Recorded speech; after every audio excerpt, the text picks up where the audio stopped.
যেই মানুষ আমি আল্লাহ এত আদর করে বানাইলাম, আসমান আল্লাহ বানাইছেন কুন ফায়াকুন বইলা, ফেরেশতা আল্লাহ বানাইছেন কুন ফায়াকুন বইলা, জমিন আল্লাহ বানাইছেন কুন ফায়াকুন বইলা, কিন্তু আমারে আপনারে আল্লাহ পাক কুন ফায়াকুন বইলা বানায় নাই।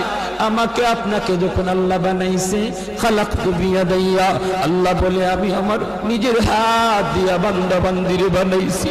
কারণ এই চেহারার মধ্যে এত দামি কপাল, ওই কপাল দিয়া বান্দা আমার কুদরতি কদমে সেজদা দিবে।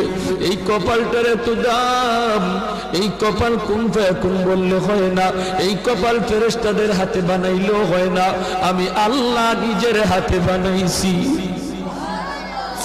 আল্লাহ পাক কই আমি আল্লাহও দেখি জমিনে কেমন অন্যায় হয়, অত্যাচার কেমন